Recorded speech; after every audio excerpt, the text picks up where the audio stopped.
Legit Dabarkads, nakipagsanib puwersa sa malaking production company. Yan ang ilan sa pag-uusapan natin ngayong araw po ng Sabado, March 29. Pero bago yan at bago natin umpisahan ang online viewership ng dalawang bigating noontime show sa bansa, ang It's Showtime at ang Eat Bulaga, ay humihiling ako na pakisubscribe ang aking YouTube channel.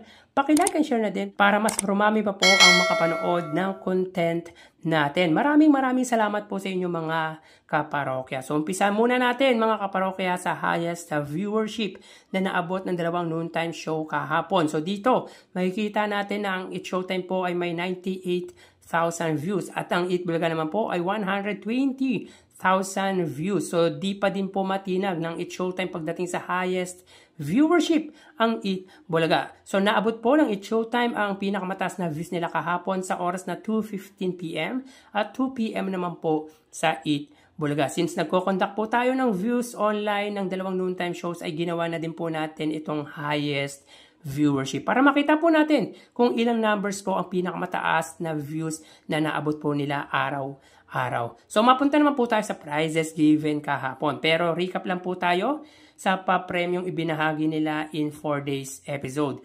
Mula Lunes hanggang Huwebes. So sila po ay may pinamahaging pa-premyo na 1,053,000 pesos.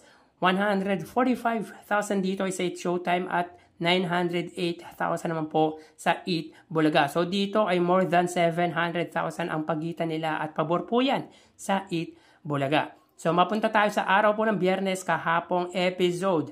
So dito ang It's Showtime ay may 40,000 pesos at ang Eat Bulaga ay may 185,000 pesos. Sa 40,000 pesos na ibinahagi po ng It's Showtime, 20,000 dito ay sa Ansabi segment, Bokya po sa Cinemoto at 20,000 sa Tawag ng Tanghalan. Samantala 10,000 sa Pera Fee, 80,000 sa Sugod Bahay, 30,000 sa Forinoy, 50,000 sa Gimme 5 at 15,000 naman po sa The Clone. So that day they got a combined prize with 225,000 pesos. Meaning in 5 days episode, sila po ay may total of 1,278,000 pesos. 185,000 dito ay sa It's Showtime at 1,093,000 naman po sa Eat Bulaga. Sayang nga lang mga kaparokya, di nakuha ang jackpot ng Pera Fee at Gimme 5. More than 200,000 na naman po sana ang ipinamigay ng Eat Bulaga kahapon. Samantala kanina po ginanap ang ikalawang sugod campus ng Eat Bulaga sa Don Mariano Marcos Memorial State University sa San Fernando, La Union. At sobrang saya ng mga estudyante na makita ang mga Dabarkads. Di lang saya ang hatid ng Eat Bulaga kundi napaiyak din sila dahil ang nasugod nila isang estudyanteng ina na pilit na lumalaban sa buhay para sa kanyang mga anak. At lalong pinaiyak ang buong gym nang tumanggap ito ng 100,000 pesos. Iba talaga ang hatid ng Eat Bulaga sa puso ng mamamayan. Ilan sa mga sumuporta or sponsor ng Sugod Campus ay ang Birch Tree, Oppo, Yakult, Skechers, Doughy Donut, Dr. S. Wong, Sulfur Soup at Oishi Tatter. So happy lahat ng mga estudyante na bumisita ang Eat Bulaga sa kanilang eskwelahan. Samantala nakipagsanib puwersa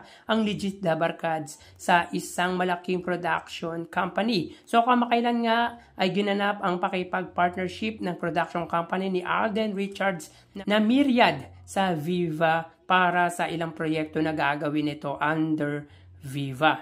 At ilan sa proyekto nito na gagawin ay ang Makmak. Ito ay Philippine adaptation horror movie ng Thailand na PMAC. So yan ang magandang ginawa ni Alden, ang magtayo ng sariling production company. And then he tied up with one of the biggest production companies sa bansa. Ito nga po ay ang Viva. Kaya mas may chance na kumita si Alden Richards. Anyway, congrats kay Alden Richards at sa Eat Bulaga. So tara ating alamin ang online viewership ng dalawang bigating noontime shows. Para sa Eat Bulaga under TVJ Facebook page na may 3 million followers at sa It's Showtime naman po na may 18 million followers. So sa oras na 1:53 PM ang It's Showtime po ay may kasalukuyang segment na Tawag ng Tanghalan. So hanapin po muna natin ang live ng It's Showtime. Samantalang ang Eat Bulaga naman po ay may segment na Sugod Bahay Campus or Sugod Campus, mga kapatid. So dito may kita po natin ang It's Showtime po ay may 8,100 viewers at ang Eat Bulaga naman po ay may 5,500 live viewers. So again, as of 1:54 PM, ang It's Showtime ay may 8,000 live viewers at ang Eat Bulaga naman po ay may 5,500 live viewers. So ang Eat Bulaga ngayon ay nasa Don Mariano Marcos Memorial State University sa May La Union. Doon po sila nag-episode ngayong araw po ng Sabado. So mapunta naman po tayo sa TV Network YouTube channel ng dalawang noontime show. Unahin po natin ang It's Showtime under GMA Network YouTube channel na may 38.2 million subscribers.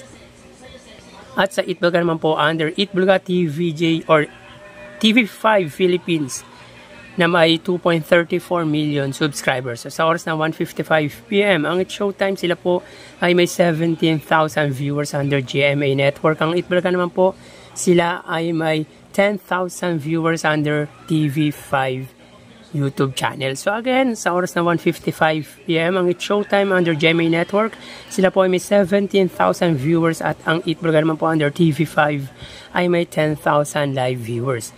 So mapunta naman po tayo sa main YouTube channel ng dalawang noontime show. So nahin natin ang It's Showtime under ABS-CBN It's Showtime na may 2.55 million subscribers at sa Eat Bulaga naman po under Eat Bulaga TVJ YouTube channel na may 1.38 million subscribers. So sa oras na 1:55 PM, ang It's Showtime sila po ay may 91,000 or 92,000 viewers.